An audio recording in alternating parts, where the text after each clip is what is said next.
धार जिले के घलघाट में हजारों किसानों ने अपनी 4 सूत्रीय मांगों को लेकर आज सुबह से ही नेशनल मुंबई आगरा हाईवे पर जाम लगा दिया। यहां बड़ी संख्या में महिलाएं भी अपने हक अधिकार के लिए पहुंची और कहा कि जब तक सरकार हमारी मांगे नहीं मानती तब तक यहां से हम नहीं जाएंगे।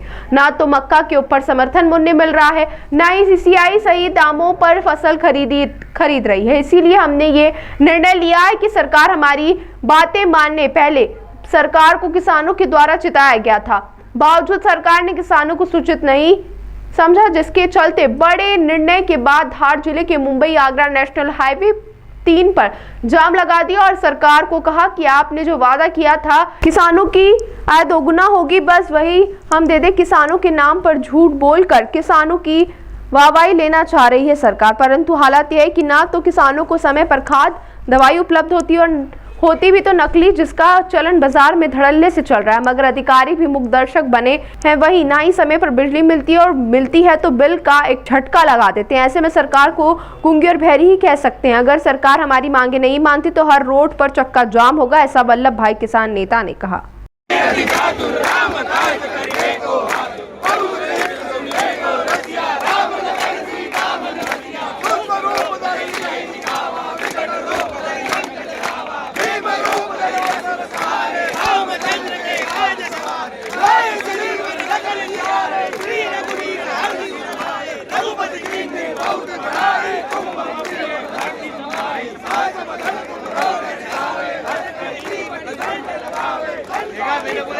हमारी मांग रहेगी, एमएसपी है, इसके बाद हमारी एक और मांग निकलेगी। सन 80 में खाद बीज कीटनाशक दवाई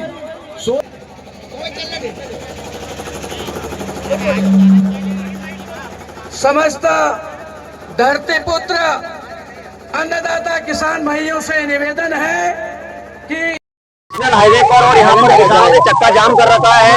ये चक्का जाम की जो तारीख थी ये पहले से इन्होंने तय करके रखी थी, क्योंकि किसानों की जो समस्या है, किसानों की जो परेशानी है, कहीं खाद को लेके, कहीं बिजली को लेके, कहीं समर्थन मूल्य को लेके, इन सारी चीजों से सरकार से कई बार अवगत कराते हैं, मगर सरकार ने इनकी एक भी बात नहीं मानी, जिसके चलते आज कई किसान इस खलघाट के नेशनल हाईवे को जाम कर दिया है। मुंबई आगरा जो नेशनल हाईवे उसको जाम कर दिया है और यहाँ पर माताएं बहनें भी बड़ी संख्या में पहुंची है, क्योंकि कहीं ना कहीं माताओं बहनों का कहना है कि घर चलाने के लिए उन्हें पैसे की आवश्यकता होती है और पैसे हमारे किसानों की मदद से खेती से आते हैं। लेकिन आज के हालात ऐसे है कि किसानों के पास 1 रुपया भी नहीं है। ऊपर से जो पानी की मार हुई थी, जो अब असामाजिक समय में जो पानी की मार पड़ी थी, उससे किसानों की फसलें बर्बाद हो चुकी थी। हमारे साथ किसान नेता मौजूद है। रामलाल जी, आप बताइए कि क्या है किसानों की परेशानी जिसके चलते आज खलघाट के नेशनल हाईवे को बंद करना पड़ा? जब से मैंने होश संभाला है, प्रधानमंत्री इंदिरा गांधी के समय से मैं देखता आ रहा हूँ। इंदिरा जी आए, अटल जी आए, मुरली मनोहर जोशी जी को भी हमने देखा केंद्रीय नेतृत्व करते हुए, और बहुत सारे प्रधानमंत्री आए, पर इतना झूठ बोलने वाला प्रधानमंत्री पहली बार देखा है। जो मंच से जो चीज बोलता है उसका ठीक विपरीत यह असर होता है। उन्होंने बोला था कि किसानों की आय 2022 तक हम डबल कर देंगे, तो 2022 में किसानों की आय डबल तो नहीं हुई है, पर घाटा डबल जरूर हो गया है, और उसकी थोड़ी बहुत कमी अगर रह गई है तो हमारे चाहते मामा इतनी लंबी लंबी फेंकते हैं, बहनों भाइयों मक्का समर्थन मूल्य पे बिकेगी। हमने एमएसपी बढ़ा दी, 2400 रुपए कर दी, जो कि 1400 रुपए और 1000 रुपए बिक रही है। मामा भी झूठ का पुलिंदा है। और एक महोदय और आ गए हमारे बीच में, फलाने भैया करो अभिनंदन। अरे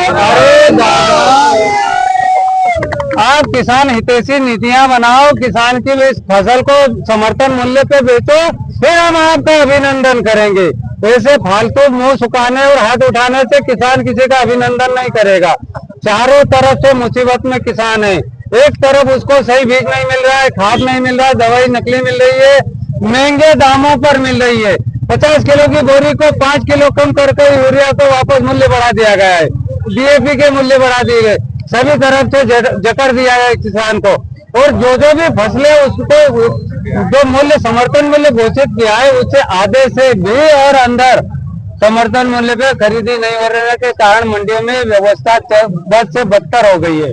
प्रशासन सीसीआई खरीदी करने कपास की आई, सीसीआई ने इतना किसानों को इतना छला कि किसान वो स्लाइड बुक करने में ही परेशान हो गए। स्लाइड किसानों से बुक नहीं हो रहे, हमारे सरल किसान स्लाइड बुक करने में परेशान हो गए। और उसके बाद में वहां जाकर जो एक मानक नहीं है मास्टर, उसके लिए 3 फीट का डंडा लेकर और नकली मशीनें लेकर आ गए और वो मास्टर मेंटेन करने के नाम पर किसानों के साथ वहां छली और ठगी हो रही है। बहुत सारे किसानों का कपास रिजेक्ट हो रहा है, बहुत सारे इक्के दुक्के किसानों का खरीदा जा रहा है। हम 4 बिंदु पे आज यहाँ आंदोलन थे। खुशहाली के 2 आयाम, ऋण मुक्ति पूरा दाम। ऋण मुक्ति हो किसान की, एमएसपी पे खरीदी हो, भूअर्जन कानून में इक्वल सबका कंपल्सेशन मिले और किसान हितैषी आयात निर्यात के केंद्र बनाए जो किसानों को हित में रहे। आपको क्या लगता है कि अगर आज आपकी सरकार जो मांगे है वो नहीं मानती तो आप कब तक अगर यहाँ खलघाट के इस नेशनल हाईवे को जाम करके रहेंगे? ये किसान पुत्र कब आज आए हैं, किसान धरती पुत्र किसान आए हैं।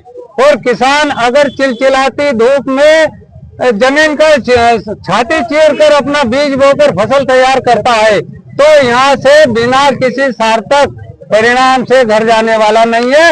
और जब तक भी यहाँ से कोई सार्थक रिजल्ट नहीं, संवाद नहीं आता, सार्थक परिणाम नहीं आते हैं, हम इस आंदोलन को चरमबद्ध गांव तक ले जाएंगे। किसानों को यूरिया नहीं मिल रहा है और कुछ दिनों पहले 2-3 दिनों पहले निगरानी में यूरिया जो यूरिया है उसका पाउडर बनाकर गुजरात भेजा जा रहा है, इसके बारे में आप क्या कहेंगे? ये सरकार का फेलियर है। एक सरल किसान को एक सामान्य सी धारा में इतना परेशान कर देते हैं कि वो प्रताड़ित हो जाता है किसान।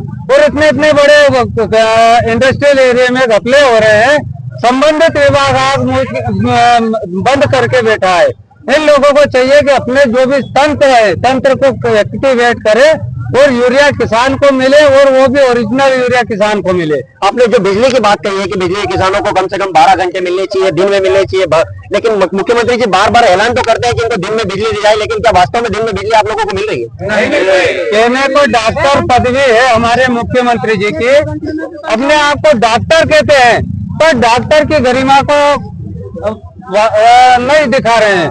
मंच से घोषणा करते किसानों दिन में 10 घंटे बिजली मिलेगी, जैसे ही वहां से भाषण उनका होता है धरातल पर 10 घंटे की जगह दिन में 6 घंटे और रात में 4 घंटे हो जाते हैं। ऐसे झूठे जनप्रतिनिधि मैंने मेरे जीवन में आज तक नहीं देखे।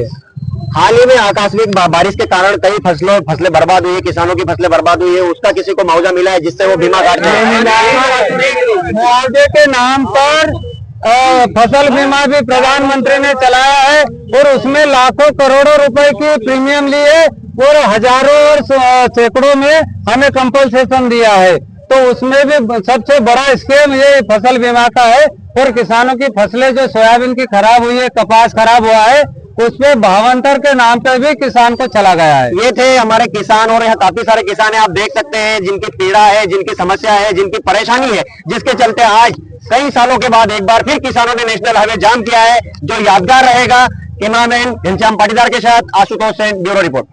सरकार का काफी दिनों से विगत 2 दशकों से फेलियर चलता आ रहा है। सरकार इतनी मनमस्त है कि किसानों की बात को कोई गंभीरता से लेने रही है। काफी दिनों से 5 अगस्त से लगातार प्रयास किया जा रहा है। आवेदन निवेदन ज्ञापन के द्वारा 4 जिलों के अथक प्रयास के बावजूद कोई जवाबदार व्यक्ति कोई जवाबदारी से बात न करने को तैयार होने के कारण शोषित पीड़ित किसान, आज सारा वर्ग, सारा समाज, किसान परिवार सड़क पर आ चुका है और 4 बिंदुओं पर अपनी लड़ाई के लिए सरकार से बात करने के लिए यहाँ सड़क पर आया है। और 4 बिंदु आपको मैं बता दूं, ऋण मुक्ति और पूरा दाम। किसानों को सरकार की गलत नीतियों के कारण कर्ज में लगातार बढ़ता जा रहा कर्ज किसानों के ऊपर। एमएसपी सरकार ने कानून बनाया है, किंतु कानून का पालन सरकार नहीं कर रही, कानून का उल्लंघन कर रही। तो कानून पालन करवाने के लिए हम यहाँ आए हैं कि एमएसपी जो घोषित मूल्य है उस पर ही सभी फसलें बिके किसान की और उसको वाजिब मूल्य मिले। तीसरा है भूमि अधिग्रहण कानून। सरकार ने भूमि अधिग्रहण कानून दूसरे राज्यों में जिस प्रकार से 4 गुना बनाया है, जैसे मध्य प्रदेश में भी 4 गुना किया जाए। नंबर 4, सरकार ने किसान विरोधी आयात निर्यात नीतियां जो बनाई है, किसान हितों से आयात है ना, और किसानों को समर्थन मूल्य नहीं मिल रहा है। कपास, मक्का, सोयाबीन और जो प्याज है उनका भी समर्थन मूल्य नहीं मिल रहा है, क्योंकि प्याज में किसान ने आयात निर्यात बंद कर रखा है। वो भी हमको मिले जो किसानों की लागत नहीं मिल रही है। 1 एकड़ में 1 लाख का खर्चा है, तो किसान क्या करेंगे? वो तो अंदर होता जा रहा है ना किसान। इस आंदोलन में मातृशक्ति भी आई है। हाँ। मातृशक्ति आने का क्या कारण रहा? मातृशक्ति का आने का कारण यही है कि हमारे घर में पैसे आएंगे तो मातृशक्ति आगे बढ़ेगी, नहीं तो कहाँ से बढ़ेगी? पैसा होना चाहिए हमको।